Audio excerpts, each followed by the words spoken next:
everyone, and welcome to the program titled Making a Path of Their Own, honoring the 688 Central Postal Directory Battalion. I am Aisha Heichel, and I serve as a member of the Association for the Study of African American Life and History, ASALH Executive Council, and I'm the co-chair of the National Program Committee. I'm glad to be with you today as your host. Before I turn it over to the panel moderator, Dr. Latrice Donaldson, I want to remind you that this session is being recorded. It will be placed on ASALH TV, which is ASALH's YouTube channel, in the coming weeks. Additionally, to prevent any interruptions, non-panelists will not be able to turn on their videos or their microphones. You may place your comments and questions in the chat, and we will respond to them during the question and answer period after the panel discussion. I'd like to thank Dr. Donaldson for being the moderator for this session. Dr. Donaldson is Assistant Professor in the Social Science Department at the University of Wisconsin at Stout and a scholar in African American military and gender history through the post-Civil War era through World War I. Dr. Donaldson will introduce our esteemed panel. Thank you so much for organizing this, and I'm a huge admirer of ASALH TV, so it is a great pleasure to be here this morning with all of you. Our panel is truly distinguished, so I'll just hop right in and introduce our very first speaker. Dr. Francis Draper is descends from Baltimore, Maryland, and is the great-granddaughter of the founder of the Afro-American newspaper, or great-grandfather founded it in 1892. She was the president of the company from 1987 to 1999. She received her bachelor's from the Johns Hopkins University and received her master's from Loyola University, Maryland. She received her doctorate of ministry from the United Theological Seminary in Dayton, Ohio. She currently is quite active in the community in Baltimore, Maryland. And so Dr. Draper will be our first panelist to speak. The next panelist will be Colonel Edna Cummings. She has been working tirelessly since 2018 to bring recognition to the 6XXXVIII. She is a producer and marketing coordinator for the 6XXXVIII documentary. Her efforts resulted in media coverage from major outlets that reached millions of audiences worldwide, including the United Kingdom. And as a citizen advocate, she championed the effort with Congress to enact a passage for the 6XXXVIII Congressional Gold Medal Act. This legislation was passed in the Senate in December 2020 and in April 2021. She is also an Army Reserve Ambassador for the state of Maryland, a volunteer special government employee equivalent to a major general in the armed forces. And in this capacity, she advances Army ROTC scholarship for reserve duty opportunities and promotes awareness of the Army Reserve.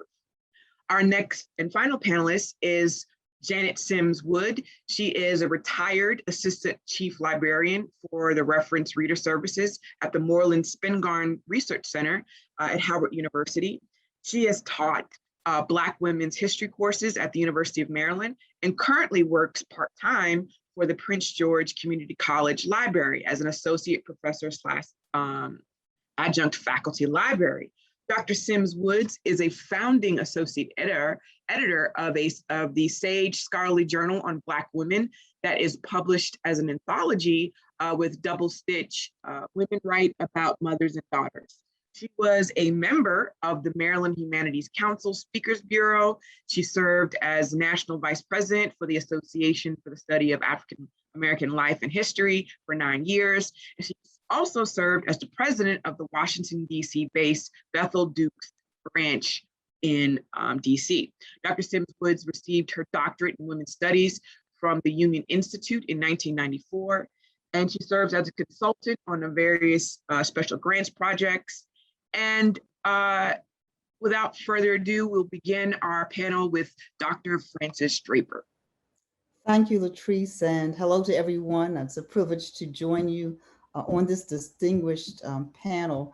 My grandfather, Carl Murphy, would have a fit, though, if he heard that I had my bachelor's from Howard after he made sure that all 16 of us, his grandchildren, went to Morgan State University almost every week and walked that campus where he was chair of the board. So my bachelor's is from Morgan State University. And I am privileged to now serve as the publisher of the Afro-American newspaper, even today. And so I want to say a little bit more about the Afro, and then so that you all know where I'm going, I want to talk about the Afro's coverage in 1942 and say a little bit about the double V campaign as well. And so as Dr. Donaldson said, so effectively, the Afro was founded in 1892 by a former enslaved person, John H. Murphy Sr., my great-grandfather. But what a lot of people don't know is that he also served, he was a sergeant in the Civil War as well. And so a long military service in our family, as you'll probably hear about later. But John Murphy started the paper at the age of 52, having borrowed, depending on who you talk to, $200 from my great-grandmother Martha, and they started this enterprise, and together they had 10 children, right? So they had 10 children, a business over 50, and they really thought that, and they were right about it. They said a newspaper succeeds because it believes first in God, then in itself and in the present generation. The Afro also did a lot of coverage of the wars, sent war correspondence. And so let me talk about that just for a little bit. So the Afro, along with other Black newspapers, actually had sanctioned war correspondence. The Afro sent 7 to World War II, 6 men, 1 woman. Betty Moss, or Elizabeth Murphy Moss, who was the founder's granddaughter, was sick en route, and so she didn't complete her service overseas, but the others did. And while they were there as war correspondents, they produced stories. And from those stories, the Afro produced a book entitled This Is Our War. Now, this book is not meant to be a chronology of World War II, but it is a compilation of first-person accounts from those who served there, most notably Ollie Stewart. And so we have a few copies of that book. It's not really in circulation, but what we've been asked to do, and what I believe we're going to do very, very shortly, I mean, this year, is do a podcast and read these stories. We think these stories are fascinating as they talk about, what it meant to be in the service of the United States of America as a military person during World War II.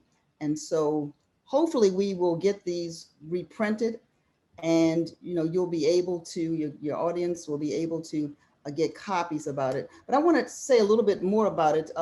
Todd Stephen Burrows wrote this article for the Black Press USA National Newspaper Publishers Association a few years ago, and I mentioned Ollie Stewart because he's one of the most well-known war correspondents that the Afro sent to World War II. And he wrote that the Negro press, as we were called, distinguished itself during World War II on the front line and on the home front.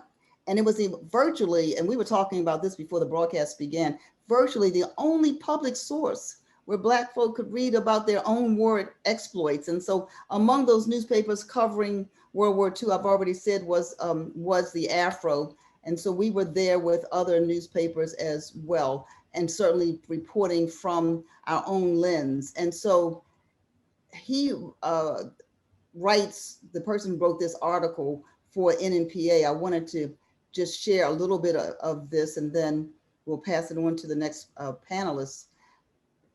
The stories of the heroic deeds, he said, this is the writer, this is the war correspondents. He said, have come to me from every angle since my arrival on a Normandy beachhead, exactly 1 month after departure from the United States. And he says, leaving from England, colored soldiers loaded us on a boat, others accompanying us over, and still others unloaded us and much equipment on the beach they helped win from the enemy during the first few days of the invasion. He said, I'm writing this. This is a war correspondent. He said, I'm writing this beneath an apple tree by the roadside with fat cattle grazing nearby, very picturesque, right? Unmindful of the trucks rushing to the front with men and supplies, of the incessant pounding of artillery not far up the road. He said, all last night guns shook the ground on which I slept. Our long Tom slugged it out with German 88s in a duel that has no end. And then he goes on to say, I'm staying with a quartermaster outfit whose medical officer is Captain Charles I. West of Washington, brother of Major John B. West. So we get these names and we get this, this upfront and close and personal view through the writing of these war correspondents. And he also lets us know that that outfit that he was in already had, this all Black outfit, had 5 Purple Hearts for wounds resulting from action. And he lists their names. And then he lists the names of the other personnel that were in his unit. And so he said the Nazi pilot bailed out and was later captured.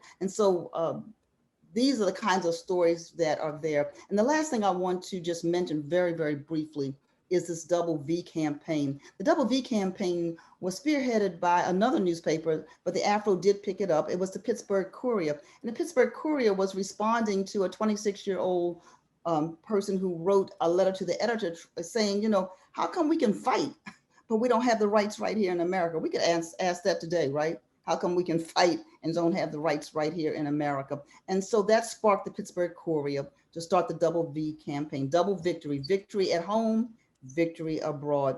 And the Afro and other Black newspapers jumped on that bandwagon. And from 1942 to 1945, the Double V campaign was very successful across America. And so we still want that victory at home and abroad. So thank you, Dr. Donaldson, for the opportunity to share for a few moments. And again, I'm happy to be a part of this panel. Thank you for that wonderfully enlightening brief discussion. You know, I apologize for getting your, I'm so sorry. I meant no, just, you know what, I know how important it is to get it right. So please forgive me for getting the schools mixed up.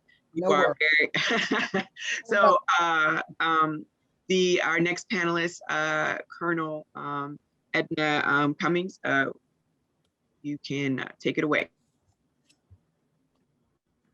Well, thank you so much. I will speak about the SixTripleEight Congressional Gold Medal and those attempts, but I believe we have a video of the documentary trailer that kind of encapsulates the story of the SixTripleEight and why this is so crucial.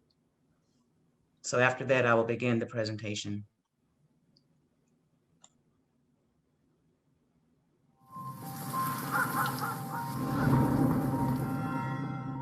SixTripleEight Central Postal Directory started in Fort Oglethorpe, Georgia. We call it SixTripleEight CPD. That's when I was overseas with SixTripleEight. We call it the SixTripleEight.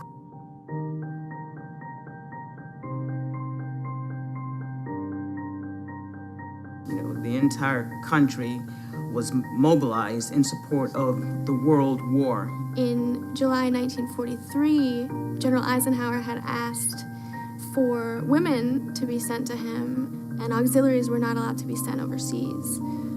So at that time, they started to create the WAC bill, the Women's Army Corps bill. I said, the WACs? I said, I had a cousin that was a WAC. She said, really?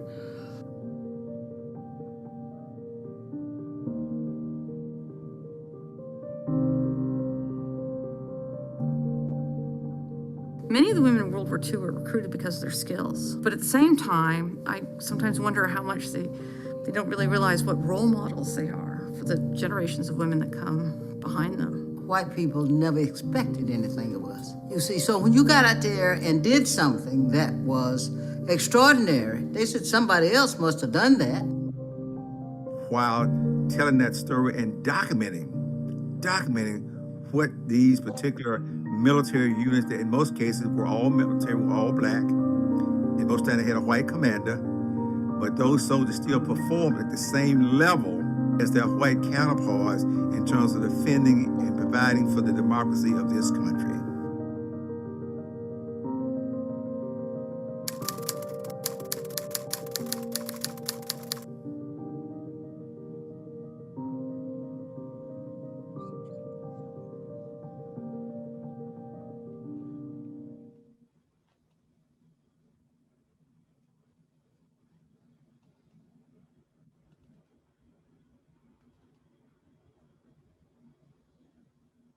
Yeah, I hope you enjoyed that trailer. We have a full documentary. It's about 73 minutes wherein we interview some of the members of the 688. Some have passed, and I'll cover that. So as you heard in the introduction, I've been working to obtain the nation's highest honor, the 688 Congressional Gold Medal for this unit of 855 African-American women who served. Throughout this presentation, I'll give you an overview of the Congressional Gold Medal and why it's so crucial and important, and some background about women in and supporting the military, Black women in the Army, and how you can help advance the cause of getting the 688 Congressional Gold Medal. Since the American Revolution, Congress has commissioned gold medals as its highest expression of national appreciation for distinguished achievements.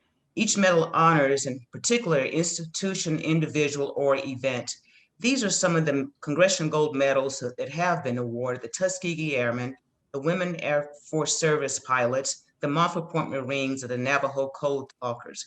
And each medal is designed to reflect that unit, and is my intent to have one for the 688 as well.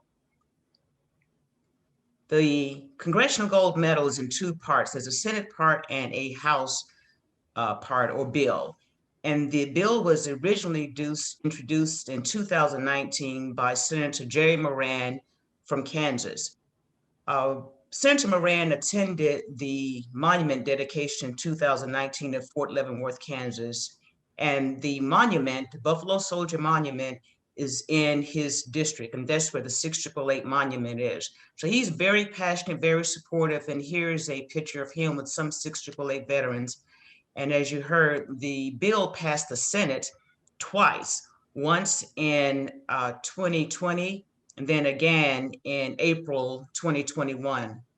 And individuals, and I've received comments that it was hard to get the bill through the Senate, but our challenge is getting it through the House. More members, 435 members of the House. We need 2/3 majority. In other words, 290 co-sponsors for this bill to go to vote. Representative Gwen Moore is the House bill sponsor. One of the 688 veterans actually lives in her district, and Anna Robertson, who is still alive. I believe she's 97. And this is a current status of the bill, and I'll provide these slides.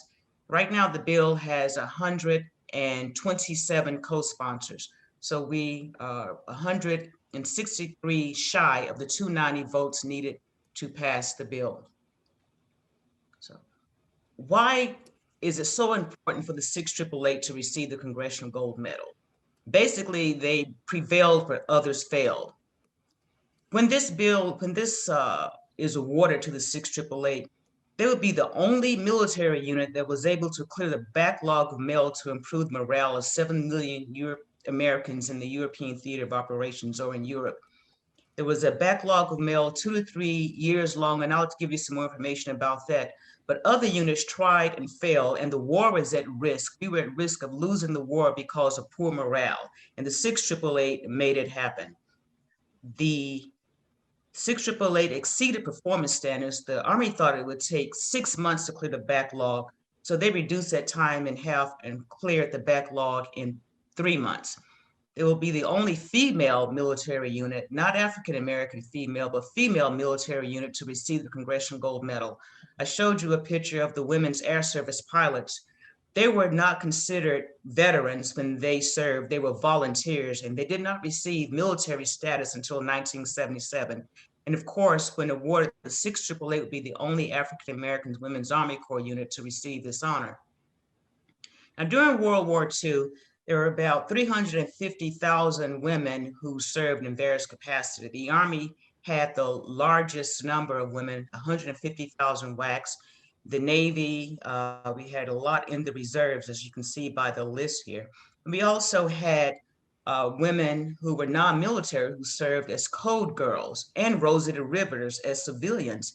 And there were about 600,000 Black Rosies and about 10,000 code girls or cryptographers. Black women, a lot of them came from Howard University, who were code girls. but the Army was the only unit allowing Black women to serve. So the Army led the way for other Black women to serve in the military post-World War II. Now, the Women's Army Corps was started actually in May 41 through a bill introduced by Representative Edith Norris Rogers. And in 42, President Roosevelt created the Women's Army Auxiliary Corps, but not with official military status. But First Lady Eleanor Roosevelt and Dr. Mary McLeod Bethune became advocates for Black women to join the military. And Dr. Mary McLeod Bethune was concerned that the Black women would be left out of the war effort overseas. And here's a picture of Major Charity Adams. She was a captain at the time. She was the first Black Women's Army Auxiliary Corps officer. And so in 1943, Public Law 7810 created the Women's Army Corps, and it was not disbanded until 1978. Okay. During World War II, there were limits on Black women who could serve. There were over 6,000 Black women who served in the Army during World War II. But due to enforced segregation or Jim Crow, the recruitment was limited to 10%, matching the percent of African Americans in the US at the time. They were also called the 10%ers, the Black WACs who served. So the Army's policy reflected the Jim Crow policy. And the SixTripleEight were the only African American Women's Army Corps unit to serve overseas in World War II, 855 members. And here's an article from one of the Black newspapers that shows the first Negro WACs overseas when they reached the United Kingdom in 45, in February 45.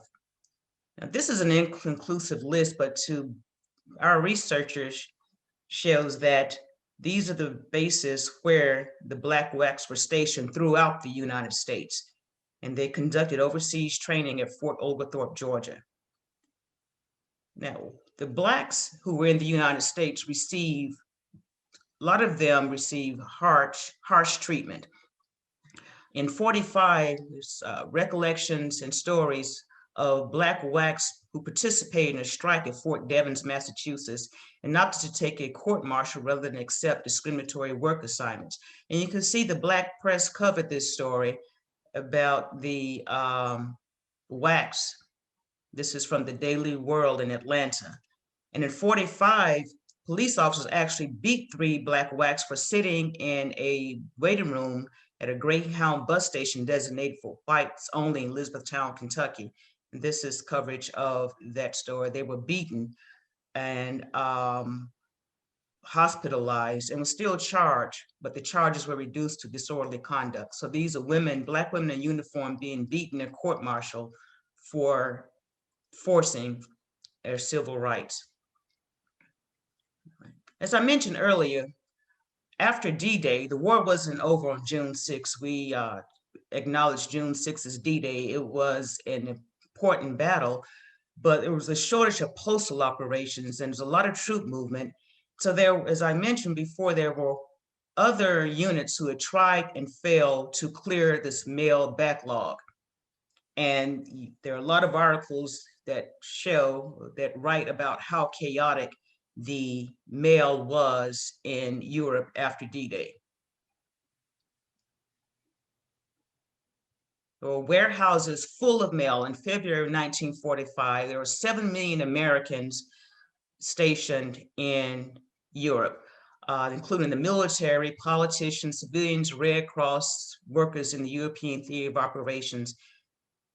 Here are airplane hangars that show undelivered packages and a constant stream of incoming mail, and troop movement prevented the mail delivery. To complicate the matters, a lot of these military personnel or personnel period shared common names, and sometimes the letters were just addressed to Robert Smith, Buster, or Junior.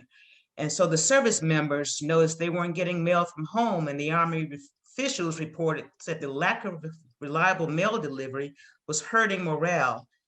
And as I mentioned earlier, the one general said it would take 6 months to process. So the solution, the SixTripleEight. Now, not only was the mail backlogged, it was stored in rat-infested aircraft hangars, broken windows with blackout curtains, because this is wartime and that was necessary to prevent enemy detection. SixTripleEight came in, they reduced the mail backlog in 3 months by working 24-hour shifts, and they processed in approximately 195,000 pieces of mail every 24 hours. So in 30 days, it's approximately 17 million pieces of mail, manual processing, working in these austere conditions. Then they went on to Rouen and Paris, France, to clear the mail backlog there. Commanded by a Major Charity Edna Adams. Charity Adams was a incredibly intelligent and just smart woman. When she joined the military, she was in grad school at Ohio State. Undergrad at Wilberforce, she was a triple major, mathematics, Latin, and physics, and was a valedictorian. You saw where she was the first African-American woman to be an officer in the Women's Army Corps. But while she was in the military, she was reprimanded several times, once for race mixing at an officers club, and she thought she was going to face court-martial while she was in Birmingham because a general wanted to inspect her troops. And working 24-hour operations, you're never going to have full strength. And he said he was going to send a white first lieutenant to show her how to run the unit. So here it is in 1945, a major, a Black woman at that, told a white general, "Over my dead body." But she earned his respect and they let it go. Nothing ever happened. And she also refused segregated recreational facilities in Europe when the Red Cross tried to set up separate facilities for the Black WACs. And in 45, December 45, at the end of World War II, when she decided to get out, she was the highest ranking Black female officer in the Army at the time.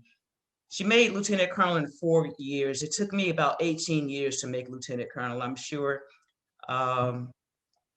that within itself is a heck of a distinction and honor. However, while the SixTripleEight were in Birmingham, England, they experienced freedoms that they didn't have in the United States. As I mentioned, they devised a system to clear the mail backlog in record time, but most of them mentioned, the ones we talked to in historical accounts, so they had some relatively pleasant experiences, but filled with hard work, lots of travel. They were welcomed by the locals, and they were self-sustaining, segregated by race, gender, and they performed everything. They cooked for themselves, support tasks, they set up hair salons, they performed their own maintenance on the vehicles, they formed sports and entertainment groups. They moved on to France. This is an iconic picture where the SixTripleEight marched in May 1945 in the Joan of Arc parade. In July 1945, 3 women were killed in a Jeep accident in Rouen, France. And there are only 4 women buried in Normandy over the 9,000 military personnel there. 3 of the women are from the SixTripleEight. So when the war was over, some of the women prepared for deployment to another theater, China, Burma, India theater, but they returned to the US. September 45, the war was over. And in February 46, the last of the SixTripleEight returned to the US without any type of recognition for their service. And the unit was deactivated in 1946. So in 2018, I joined the SixTripleEight Monument Committee under the 9th and 10th Cavalry at Fort Leavenworth, Kansas, to raise funds for the SixTripleEight Monument.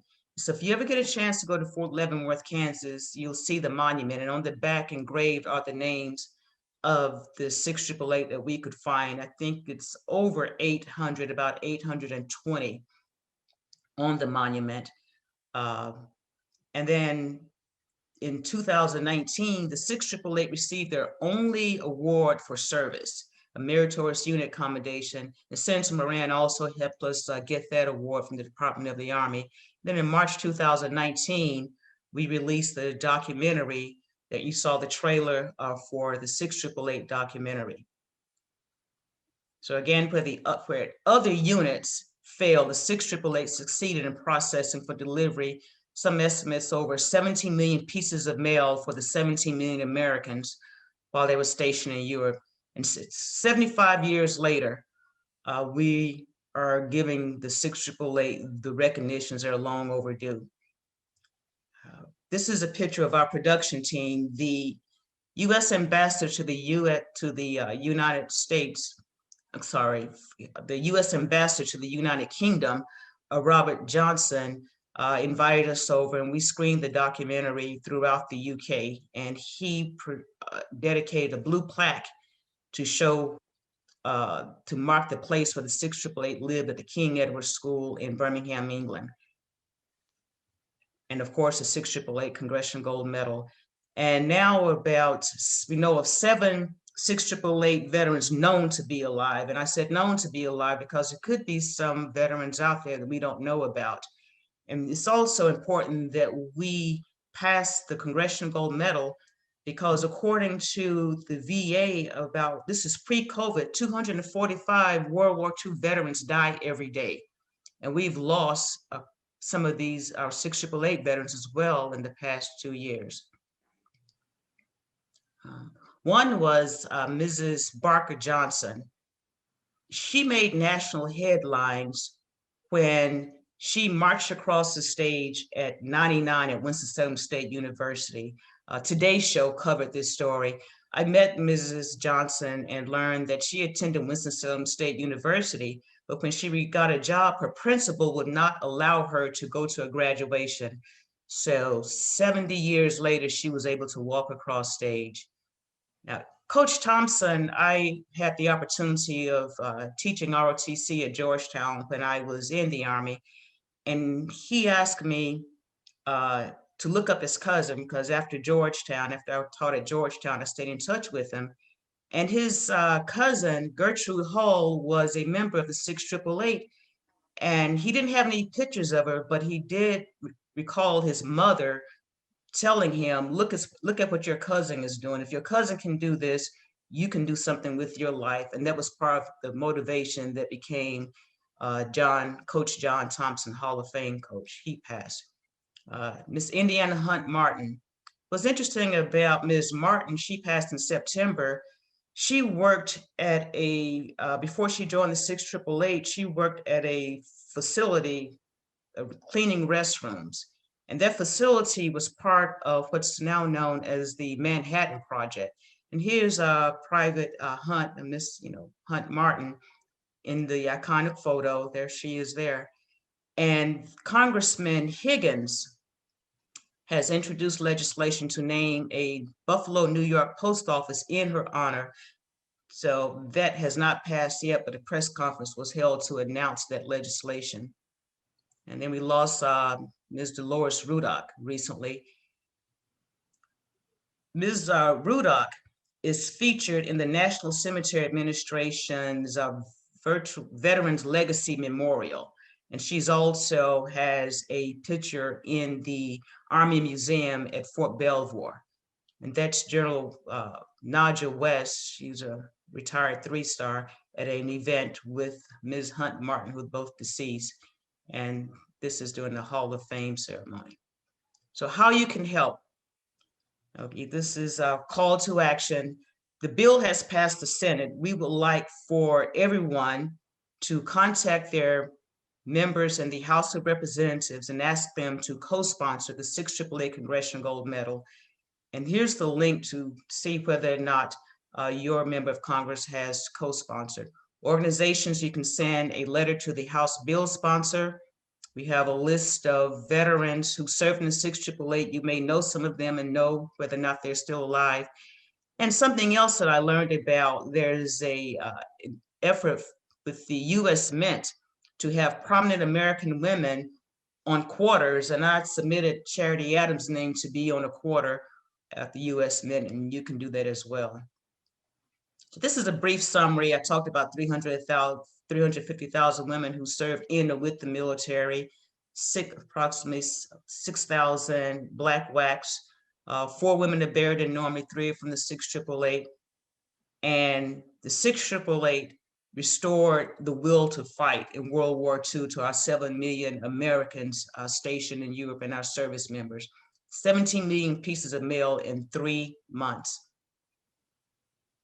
All right, here's some references in media. This is the first, is the Glory in Their Spirit. This is the book about the court-martial at Fort Devens that I mentioned. Charity Adams Early has a book, Dr. Brenda Moore, and also Cheryl Mullenbach. In the Library of Congress, the stories of the 688 are in the Library of Congress. If you have any veterans out there, we encourage you to share your stories through the Library of Congress Veterans Oral History Project, and some other links, a virtual cemetery, and some of the articles that have been published about the 688. Thank you for your time. This is how you can contact us on social media. And I'll turn it back over to our facilitator here and moderator. Thank you so much, Colonel Cummings. That was amazing. I am going to definitely put in a request with my library to get your documentary, and so that our students can watch it, because that is a truly amazing story. In the chat, one of our one of the viewers wanted to make sure that you share, if possible, the links that you've included on your reference page, as well as the links that we can follow on social media. So hopefully when this post on ASALH TV, we can include those links in the description with the video, and more people can become involved. Thank you so much for this. There will be some questions at the end that I put in the chat, so you can look at those. All right, next we have Dr. Janet Simmons Wood. So Dr. Wood, it is your turn to go, ma'am. Good afternoon, everyone, and thank you so very much for coming on this afternoon. One of the things that I was doing, I was working on my dissertation right as they were beginning to share. It was coming up on the 50th anniversary of World War II. So one of the things that I wanted to do was to, because a lot of people didn't know that Black women served in the military. So one of the things I want to do, I was part of the Maryland Humanities Council Speakers Bureau, and of course also through the Association for the Study of African American Life and History. Now, the association, the 3 years leading up to the 50th anniversary, the theme was on World War II. So we did a lot of military history during those 3 conferences. So one of the things I wanted to do was to develop a presentation that showed some of the things that Black women did that went into the military. So I developed this presentation, and the first one here is, as you see, she looks like an older woman, as she really is. You could come in between the ages of 21 and 45. This woman's son was in the military, and she wanted to go and join the military as well so that she could help out the effort. Next slide. This is a troop train. They're arriving at Fort Des Moines, Iowa. And one of the things that Charity Adams told me, I was able, my dissertation is actual oral history, and I interviewed several different women. I only used 4 in my dissertation, and Charity was the only one that was a part of the 688. But Charity was telling me that when they were going on the troop train, the Black and the white women were conversing and they were together. But when they got to Fort Des Moines, when they started calling out the names, then you could tell white women went one place, Black women went another. They had segregated housing there. So they had to, everything was segregated. Next slide, please. This is the troops coming into Fort Des Moines, and what I did, I took all of these pictures out to Charity Adams and showed them to her. So I wanted her to explain to me some of the things that were going on in these pictures. So she said, now the ladies are marching in, and she said, you see the men on the side over there? She said that was about the last time we saw them, because the men were shipped out to another location, and the only men that were basically left at Fort Des Moines when they were training were the ones that were training the women.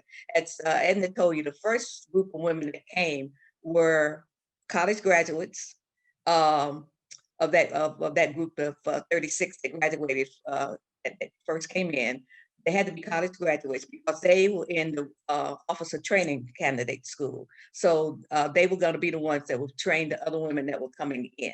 So so that was as I say, the first 36 women that black women that came out of the first graduating class. Next picture, please.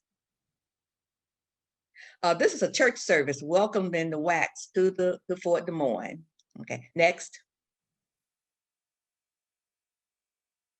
And this is the ladies marching into their barracks at Fort Des Moines. You can see it's kind of, they were kind of located out away from everything. And as you can see, it's the 32nd Company of the Women's Army Auxiliary Corps, which is what it was first called when they went in. The next picture.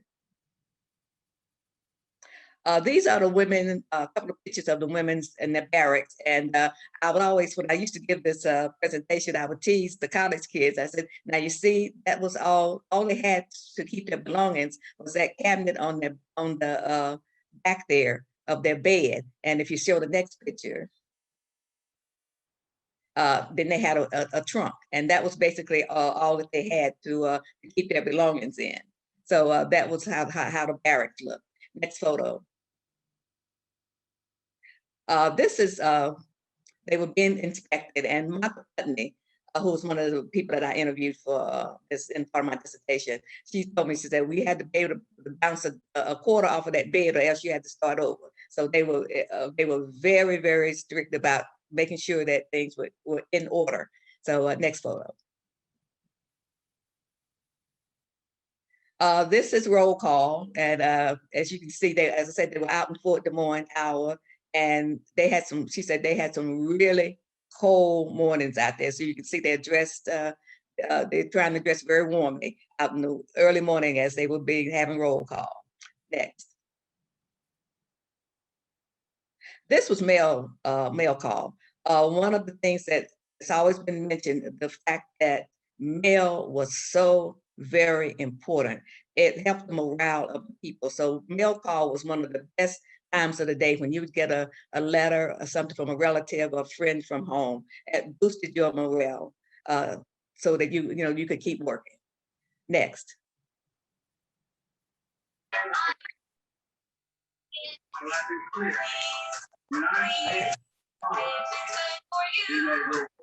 I'm not sure what that is.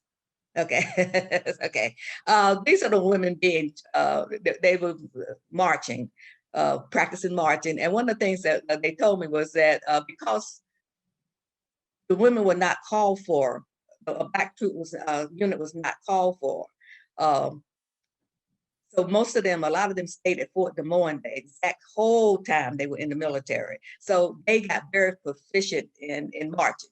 And she said that one of the things that they would do, whoever marched the best the day before would always march out first the next day. And so usually they would march out first because they were very proficient in marching. Because as I say, a lot of them never got to go anywhere else other than Fort Des Moines. Next photo. This is the women being trained with gas masks. One of the things that, as we said, everything was separate. Training was separate, housing was separate, everything. So the black WACs they used the gas masks at the end of the week so that they could be fumigated for the next week. And the same thing happened with the swimming pool. The black WACs were the last to use the swimming pool during the week. And then the water was drained so they'd have some fresh water next week for the WAC. So again, there was some, and again, it was just discrimination as we said, but everything was separate. And I think Edna also told you that the SixTripleEight went to Fort Oglethorpe, Georgia to be trained. And one of the things that one of the ladies told me that one of the things that they trained them on with those gas masks was to make sure that they knew the smell of the different gases, because they were, they were going to be out of, it was a different country they were going to be in, so the gases would be different. So they wanted them to know, what that was like, and also exactly how to use those gas masks. Okay, next. This is one of the women from the transportation pool. I interviewed one of the ladies, and she told me, she said, one of the things that made me so very proud was the fact that I could do a man's job. You absolutely had to know how to keep this vehicle running. You had to know how to change the tires, you had to change the oil, anything that went wrong with your vehicle, you had to know how to, there's no AAA. So you had to actually know how to make sure that that vehicle stayed running. And so she was very, very proud to know that she could do what was considered a man's job. And the same thing with the next photo. These are the women that in the transportation crew that were in charge of the ambulances. And again, they had to make sure that those vehicles were running proficiently so that they would always be on the ready if they were needed. Okay, next, please. These were the women learning how to use the telephone operating system. And of course, you see the men there training them. And once the men trained the women, most of the men left because the men will need to fight. So most of the men were sent us elsewhere so that they could go on the fight, and the women were and trained to do the jobs that they could do. Next, please. This was part of the clerk school. They had to learn typing, they had to learn shorthand because records were very, very important. So they had to make sure that they had correct records so that everything ran smoothly in the military. And it was because of the fact that you had to have records, decent records that you could use. So this was part of the clerk school. Next. This is a lady learning how to use the Memograph machine, and I used to go around and to schools, and I asked the students had they ever seen one of these before, and most of them hadn't. So they had to. These were some of the things that the women had to learn how to use as they were doing their job. Next.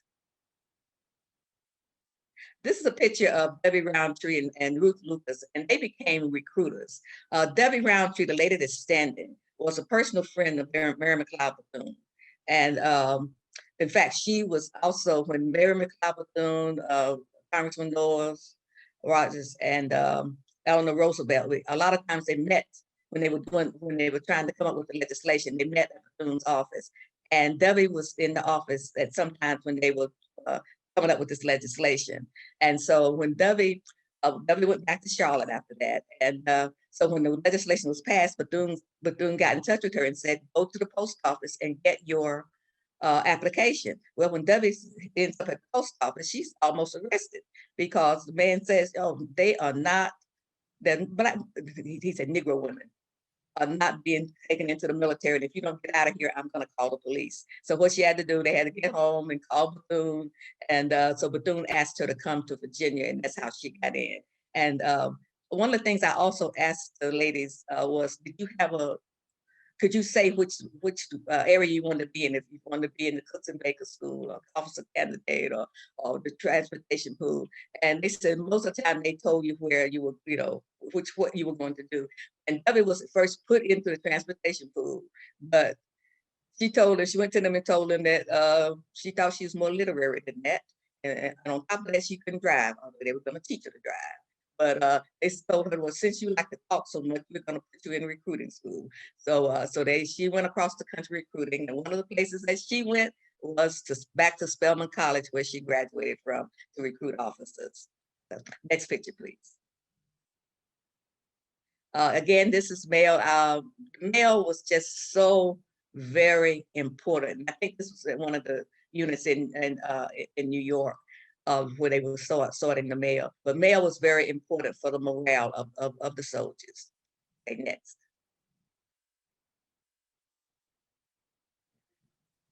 Also, some of the WACs worked in hospitals, although there was the Army Nursing Corps was also was there.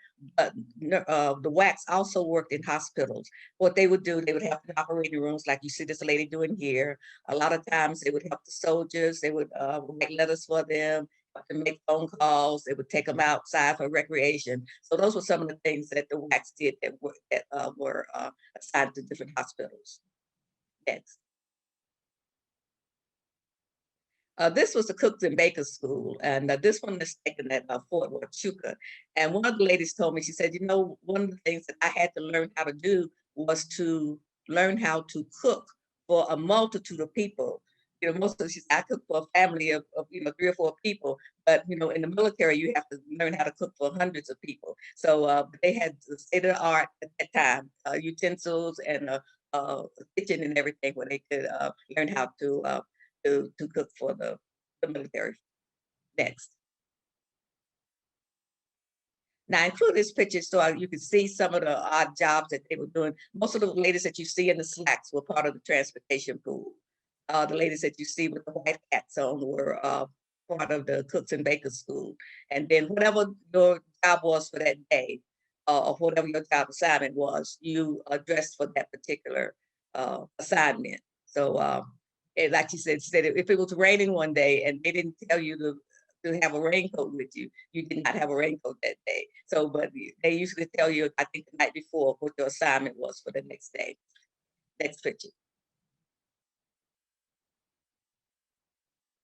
These are the ladies in the dining room. Now, the dining, of course, dining facilities were also segregated. So you went in with your unit, and so all the week long you ate with your unit. But on the weekends, it was open. So what they decided to do was to start venturing out to other tables. So they would be sitting at tables with some of the white WACs. And of course, this news got back to Charity Adams, and she told me, she said, I just acted like I didn't know what they were talking about. I had never heard of it. But of course, Charity knew exactly what was going on, because like she told me, she says, I always knew what was going on with my girls. That's what she called them, so my girls. So that's how they ended up integrating the cafeteria. Next, please. This is one of the ladies working in the serology lab. So they had different jobs that they were able to do. So they got lots of training on different things. But of course, when they got back to the United States, of course, they were not able to get good jobs when they came back or when they got out of the military. Next, please. This is the WAC band, and Chicago ASALH folks. Clementine Skinner is in this photograph. She was a member of the WAC band, and also Dr. Rosalind Turborg Penn. Her aunt was, in fact, Rosalind is the one that sent this picture to me. And the only reason I found out that Clementine Skinner was in the military, one of our association meetings was in Dayton, and I invited Charity Adams to our conference. And we're sitting there waiting for, we're getting ready to go to lunch, and Clementine Skinner comes walking down the hall, stops dead in her tracks and screams out, "There's my commander." And I had known Clementine Skinner for years. We had served on executive council for years. I had never heard Clementine talk about the fact that she had been in the military. And she said, "Oh yes, I was in the WAC band." So there she is. She's on the second row back there. So the WAC band, if you show the next picture, they were able to go to a lot of war bond drives. They did concerts. They also performed with a lot of the guests that came, like, Bob Hope would come out, Ada Lupino, Tonto, that used to work with the Lone Ranger. So a lot of entertainers would come out and to entertain the troops. So they would be a part of their group. And they did a lot of war bond drive parades, and this is one of those parades. Next. And they also had a singing group that was also sung with the WAC band. So they would travel all over the state and perform in war bond drive parades and things of that nature. Okay, next. When I took this picture out, I showed it to Cherry, and I wasn't sure if I should put that in or not. She says, "Oh yes, please use this picture." She said, because one of the things that I would always, if I had a troop of ladies going somewhere, I always requested the fact that we would have straightening combs and curling irons for my ladies. See that, because a lot of times they were out in the rain. So I always wanted my ladies to look good. So she always said, I always made sure that they, had a place that they could get their hair done. Okay, next photo. This is them in one of the recreation areas. And as I was, like I said, when I was talking to a group of students one time, and one of the things I was talking about was the hairstyles. And one of the students stopped me and said, "What's that she's holding?" And it made me realize that a lot of kids had not seen a 78 record. So I had to sort of explain, the record and a little bit about the music industry and what that was. So again, a lot of times as I was giving presentations, I was learning things too. As I say, they had never seen a 78 records, and it didn't occur to me that they had not. Okay. Next photo. Okay. Again, recreation was very important. So there were places that they could go, and this is one of the bowling alleys. Next photo. This is a picture of the ladies out on the town in Des Moines, in Fort Des Moines.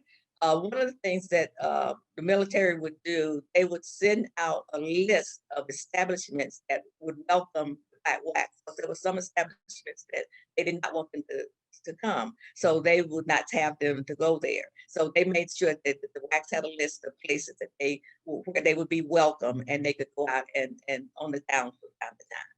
Okay, next picture. The next few pictures will be of the SixTripleEight, and this is, of course, them over in Birmingham, England, and they're getting ready. I think you saw that over at one of Edna's presentation. They're getting ready to be inspected by Charity Adams. Next photo. And again, you saw this picture as well at the Joan of Arc parade.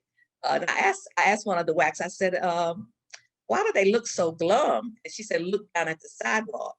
And she said it had been raining all day. And of course, the Black WACs were the last to march that day. So they were soaking wet. So that was why they were looking so glum. But they marched anyway. Next picture. This is one of the WACs getting married overseas. And one of the things that they had to do in order to get married, you had to get permission from Charity Adams to get married. So this is the WACs, one of the WACs getting married overseas. And the last picture, this is that an outdoor entertainment facility where the WACs were and soldiers came to have some fun. And so they, again, they were able to do their job. They were also able to have some recreation too. And so that's the end of the slide presentation. One of the things I wanted to say about the SixTripleEight, as the WACs told me, she said, of course, the mail was so backed up that there was just mounds and mounds and mounds of mail. A lot of times, relatives had sent cookies and cakes that had rotted. And so they had to have special clothing, waterproof clothing that they wore while they were doing the mail. And of course, I think in one of the pictures you saw, the windows were blacked out too because they worked around the clock and they did not want the enemy to see them, the lights at night. So because they worked those 8-hour shifts around the clock, they had to black out the windows as well. So they told me so many different stories of their work over there. For instance, if they got a piece of mail in and a package or something, and there might have been 5 John Browns in the military, and at the address, if you couldn't figure out which one it was, they had to open the package and try to figure out which John Brown they were talking about. So a lot of times people would send, when they sent packages, they would maybe wrap them up in the local newspaper. So that would tell them if maybe if it was John Brown from South Carolina or John Brown from California. So that's how a lot of times they were able to try to figure out how to get this material to the right person. And what they did, they would salvage as much as they could, because people sent clothing, like socks and things of that nature. So they would try to get everything, that particular soldier, so that they could and get it to the correct soldier. Plus, they also had the mailing list for everybody in that European theater. So they had the civilian and the military folk that they were having to get mail out to. So it was just a pleasure. One of the things I wanted to really make sure that I did. I can tell your story, but no one can tell your story better than you can. And I wanted to get them out as often as I could to so they could tell their own stories. And Martha Putney was one of the ladies that traveled those 3 years that we did the ASALH commemorations of World War II. She was always there to talk about it. So I was standing over in the corner because I would like to see what the audience reaction to these ladies that were working, that were in the military. I had she and Debbie Roundtree and Clementine Skinner. I had them on a panel together in Washington, D.C. I took Martha and Debbie down to the Pentagon to be interviewed. So again, as much as I could, I wanted for them to tell their own story, which was very, very important. So I thank you so much for your time today. Now we will just go straight into the question and answer section of the panel discussion. So there are some questions in the chat, and I will read them. And one of the things that was one of the questions that was asked, so Colonel Cummings, what got you involved with this project? Well, and the same thing for you, Dr. Sims Wood. What got you involved with the project? Well, what's interesting is, so maybe 5 years ago, I read about this Black lieutenant colonel named Edna. And I could connect with some of her stories because as a Black woman in the military, you have an extra level of challenges. And I just really connected to Charity Edna Adams, as a fellow military person. And then I'm a member of the organization called the ROCs. It's a professional organization where we do mentoring and scholarship. And they had a fundraiser for the 6/888 monument. And I donated to the fundraiser. And because I was familiar with Buffalo Soldier Park and the other statues out there, statues of the first Blacks in the military, Henry Flipper, General Colin Powell, and tribute to the Buffalo Soldiers and other statues in that park, I joined the committee to help raise funds for the monument.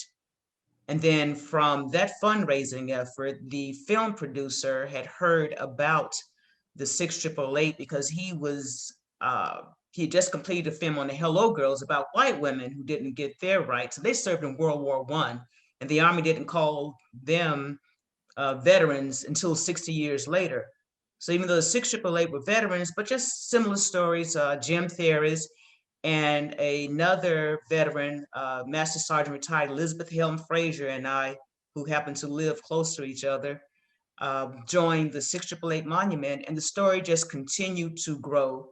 And Jim, because he had worked on this Hello Girls Congressional Gold Medal, suggested that I work with Congress to introduce Congressional Gold Medal, and that's what I did. I contacted Senator Moran, asked some of the veterans who did they know in Congress, and we ended up with Representative Moore, a truly bipartisan effort for the gold medal. And again, the story just continues to grow as we gain recognition for the 6/888.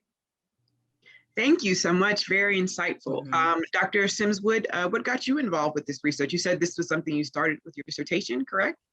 Yes, when you're doing a dissertation, you're trying to find something that nobody has written on, or that's very little information on. So Debbie Roundtree had been a minister at a church that I used to belong to, so I knew that she had been in the military. And also Dr. Martha Putney worked at Howard University in the history department. So I knew her. So I already knew two women that had already served in the military. And so I decided, I said, this is a topic. And as I say, there was not a lot of information out there.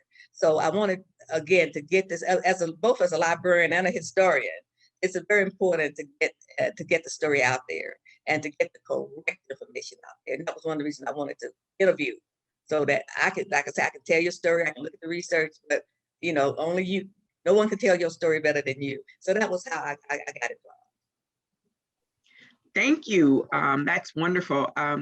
As a scholar of African-American military history, I admit that I have not done the best job in telling the stories of African-American women soldiers.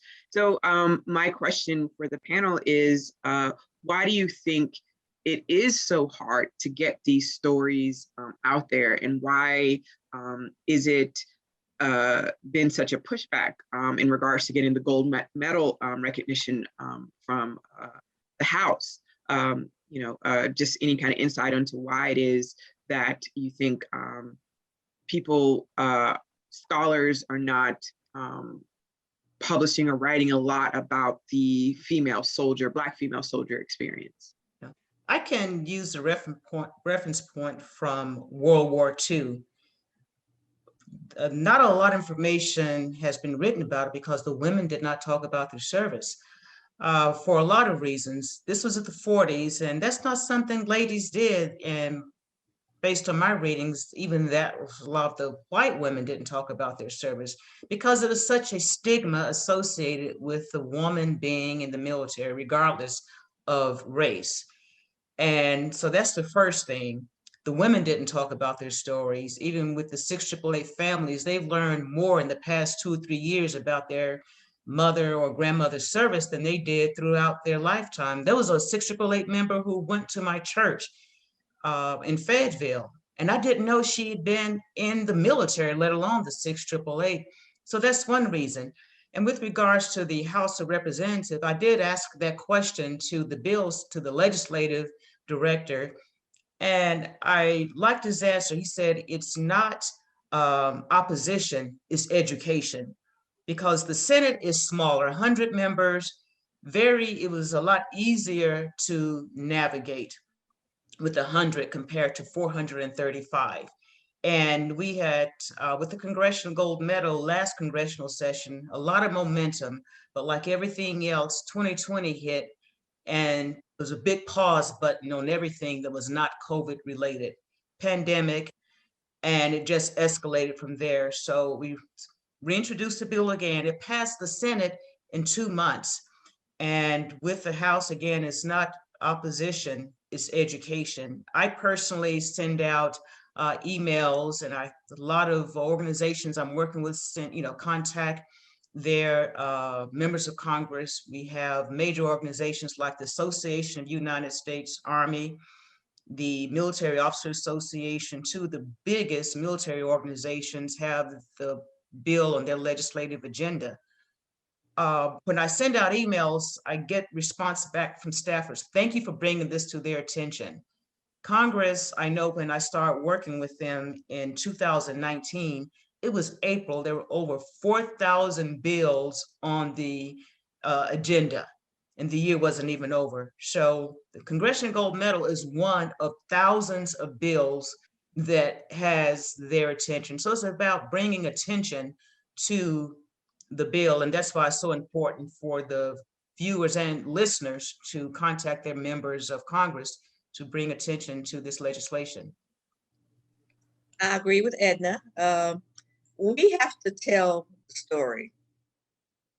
You cannot depend on someone else to tell these stories. So that, again, that's why it's so very important for us to get the accurate information and get the information out to the public. One of the things that I used to tell my students when I was teaching is that we have to prove that we were there. So that was why I wanted to make sure that, the women got some recognition on their own to say that, I served, this is what I did. And so it's just vitally important that that we get this information out there. The other problem, of course, is research is expensive. And a lot of us cannot get grants. And that's what we need to do the research. Luckily, I was able to get a dissertation fellowship from the National Endowment for the Humanities to finish mine up. But of course, that was because there was some backlash about the fact that Blacks were not being given these grants. So of course, I got to get a good time. But it's a very expensive to do this research and to get the information out there, and then to get the publishers to understand and know. Because a lot of times you have to, if you contact the publisher, a lot of times you have to tell them who the people are. I had to do that with Marian Anderson, as famous as she was. I had to tell a publisher who exactly she was, so that we could get this book out on her. So it's just vitally important. That's why it's so important for our young scholars to keep this work up, because there's so many untold stories out there. that we need to get out to the public. Yes, wow, that's amazing, and you're absolutely correct. I think that the fact that this scholarship is steadily growing and becoming more fascinating and gauging a wider audience is going to help get this message across. So there are a few more questions that we have from the chat. One of the questions was, were any of the women ever court-martialed? And then another question that maybe you can combine the two was there ever any evidence of women of color who experience any kind of abuse, be it physical, emotion, or otherwise? And is there anyone bringing this to the forefront? So those are two questions. So I spoke of the court-martial, not from the 688 women, but from the women who served in the U.S. The book Glory in Their Spirit documents the story of 4 women who were court-martialed for refusing to do menial tasks. Had been assigned in the medical profession, but the military wanted them to scrub floors. So they went on strike at Fort Devens, Massachusetts. And one woman actually committed suicide. And some of the women who were part of that strike, they were scheduled to deploy with the 688, but they got pulled off orders. And so they were sentenced to 1 year of hard labor and in prison. But thanks to the efforts of the Black press, civil rights leaders, the sentence was overturned, but they were returned back to the military. 688 did not speak of any type of abuse. I know Charity Adams did write in her book that one woman just needs to call time out and get away and get some sleep. And so she didn't write her up on AWOL charges. And I'm sure there were some incidents. I actually read some articles in the Afro newspaper where women tested. There's one woman I was with yesterday, actually, a 102-year-old veteran here in Maryland. She talks about how she was spat at while she was in uniform, and she didn't do anything about it. So the stories you hear about the encounters that Black soldiers had, some of the Black WACs had that as well. I mentioned how 3 Black WACs were beaten in Elizabethtown, Kentucky for sitting in a whites only area at a Greyhound bus station. So those are the incidents that I know of personally. I'm sure there are others out there as well. And again, a lot of times we don't know about it because they didn't talk about it. Now, Charity Adams did say that, because she was, I think a major, when she'd be walking down the street, that if people were coming, soldiers were coming to her, they would cross the street to keep from saluting her. Yeah, that's happened to me. That was, yeah, it happens. I mean, that when I was in uniform, that would happen a lot. They would walk across the street, pretend like they didn't see you or didn't recognize the rank. So that's why I related to her story so much. I'm like, this was 45 when I was in the Army in the 80s and 90s, the exact same thing. So still happening. Still happens. But yeah, hopefully it's getting better because we are normalizing African Americans and women in the military now. It wasn't normalized because they were segregated. Women's Army Corps wasn't disbanded until 1978. So you have to have I call it the societal growth and institutionalize and normalizing the diversity within the ranks in order for it to be accepted and to receive, fair treatment. So now hopefully, it's normalized. Well, I know it is for a fact more so than it was in the 40s through the 80s and 90s. Excellent points. Thank you so much. Okay, so we have a couple more questions. One of them being, why were they considered volunteers instead of active duty military? Okay, that question, I believe, pertains to the non-Army women, because some of the other services did not allow women in their ranks, first of all, and they did not allow Black women in their ranks. So from World War I with the Hello Girls, they were AT&T operators who volunteered to work the switchboards and put through millions of calls in World War I. They came back, and these are white women from World War I were not considered veterans until 60 years later. World War II, the other services, first of all, the Air Force didn't happen until, I believe, 47. So the Air Force was part of the Army. They just did not, the society, just think about society, the military reflects society. So society did not allow women to perform certain jobs. It was still very segregated by gender. And the military reflected that. And so in the 40s, late 40s with Truman's to desegregate the armed forces, to allow women in the ranks, I like to say, because I'm Army, of course, the Army led the way and proved that women could serve.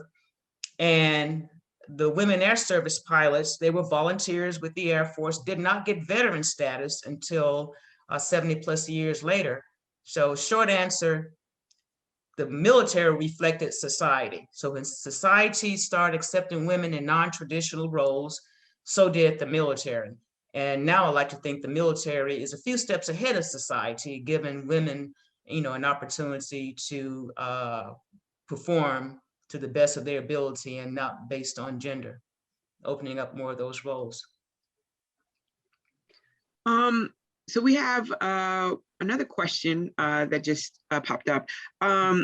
Colonel Cummings, given this very active campaign, and we now have a new Secretary of Defense, Lloyd Austin, do you have a relationship with Secretary Austin? And if so, is he supportive of these initiatives? Yeah. First of all, the Congressional Gold Medal is not awarded by the military. So Secretary Austin does not impact whether or not Congress enacts the Congressional Gold Medal. So that's a distinction that I'd like to draw. This is the highest civilian award, not military award. The Congressional Gold Medal is the highest civilian award. And keep in mind that the military works for the civilians. The service Secretary of Defense, is a civilian. He is not military. Now, the second part of that question, I've met General Austin several times and his wife, and we don't have the tight relationship where I could pick up the telephone and say, hey, Secretary, remember me? This is Edna. But no, I am aware of him. I've met him several times, but just keep in mind, this is not in his air chain of command or responsibility. It's on the congressional side, not the military side. All right, excellent response. So now this is me being the military nerd historian. I was very curious, Dr. Simmons, was, of course, I would like you to answer as well. Why didn't the women go to the Chinese Burma front? And how did the women feel about never being able to really leave the US, the fact that they were stuck at Des Moines or Fort Oglethorpe, like how did they really deal with that? I can kind of get started. During World War II, there are three theaters of war, three big locations. You had the Pacific Theater, the European Theater, and the China-Burma-India theaters known as Forgotten War. Keep in mind that it was a challenge, first of all, to get Black men integrated into the war effort. Because think about the Tuskegee Airmen, Montfort Marines, they didn't get their Congressional Gold Medal until the mid-2000s, to the mid-2000s as well. So there was a challenge just to get African Americans integrated into meaningful tasks. And so with the women, there was an effort to convince these theater commanders to allow women to come overseas. So that was why Dr. Mary McLeod Bethune and First Lady Eleanor Roosevelt fought so hard for the SixTripleEight. And one point I'd like to add, when Charity Adams went to England, she did not have any training in postal operations. So it's what we call on-the-job training. And none of the women did either. So just think of what they accomplished without any formal training. So there was a first challenge, you joined the military. Second challenge is to convince these commanders overseas to allow Black women to come overseas. And General Eisenhower allow, the 688 to come over for meaningful roles. So it was not that they just had to remain. There was only a certain number of women who could go overseas. And the China Burma India Theater, a lot of the women were on orders to go to the CBI. But when the war ended, everybody just came back home. So Janet, I don't know if I left out anything. You basically can add said to it. that. Yeah. A commander had to call for a unit to come. Right. And that was what Mary McLeod Bethune and Eleanor Roosevelt were fighting for, was to get, the women wanted to go overseas, but, a commander had to call for you. And until they did, you were stuck wherever you were. Right. So you just were not able to move around like that. So yeah, you had to wait until you were called for. And of course, because of the mail being backed up for so long, they finally realized we need someone over here to get this job done. And of course, the 688 came over there and did it in record time. So Right. yeah, it took a while to, you had to really fight for that. Right, with no training and No really training, no support. no training. So, do what we do. We just figure it out and get it done. And I like to contribute that to leadership, because Charity Adams had been in the US. She was the first Black woman. She was only 26 when she went overseas. So she'd been in the Army in her early 20s. So maturity, intelligence, and leadership to figure it out and task organize a unit to work at peak performance. So they were set up to, they were set up to fail. I like to say Yes. they were set up Yes. to fail, but instead they prevailed. So This was a failure, something that they knew was going to fail, but that one would fail at it, and they didn't. So they proved them wrong. that's right. Black girl magic. That's right. To the rescue yet again. Right. That's it. So we have one more question, and the question is, how receptive, it has more to do with our current administration. So how receptive do you think the Biden and House Leader Pelosi have been towards the Congressional Gold Medal? Do you think they're going to support it? Well, they don't have a choice once we get 290 co-sponsors. So that's the challenge. It's just think of the escalation. We got the bill introduced. That was the first hurdle. And we have to have 2/3 majority. It passed the Senate with 75 unanimous consent. So to pass the House, it's not Pelosi and Biden, it's the individual representatives. They have to sign on to present this to the Speaker and the President. We have 290, 2/3 majority for this bill. Then it's just to go take it to vote. We'll get the 290, and that's the process. So it's not an opposition tops down. It has to come from the bottom up. That's why it's so important to reach out to your individual representatives to make them aware of the Congressional Gold Medal. So I encourage you to look at House Bill HR 1012. Just go to congress.gov. HR 1012, 6/888 Congressional Gold Medal. It's the 117th Congress. When that comes up, you see a tab and it'll have co-sponsors. You'll see all the co-sponsors and the states. If your member from the House of Representatives is not on that list, contact that individual and ask them to co-sponsor the 6/888, because these women, 855 women, came from throughout the United States. And I will provide additional information to show where the women came from. As chances are, there's an issue of constituency that your representative in your state has some 6/888 women. Excellent. Thank you so very much. This has been an amazing and enlightening panel. Thank you all for participating. Thank you, Colonel Cummings, for your tireless efforts. Thank you, Dr. Simmons Wood, for your amazing scholarship. And I'm going to turn it over to Aisha with our closing remarks. Thank you all for coming today. Thank you so much for our moderator and panel. A round of applause for their scholarship and effort to incite and to encourage us to learn more about these women and World War II contributions. We, as mentioned earlier, Dr. Brenda Moore, who wrote a book called To Serve My Country, To Serve My Race, the story of the only African-American WACs stationed overseas during World War II, was published in 1996. And you can see if it's available in your local library, or you can purchase it online at your local bookstore. ASALH has written a letter of support for the Congressional Gold Medal. And so we as an association support this effort. And we hope that you will take a personal effort to contact your representatives for signing on to this bill.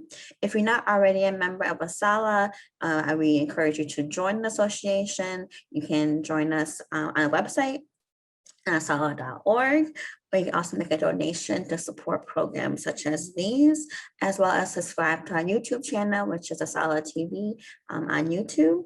And you will find a variety of lectures and programs dedicated to highlighting Black experiences. And links to these sites have been included in the chat. Thank you again for being with us today, and enjoy the rest of your wonderful Thursday afternoon. Thank you so much. Bye.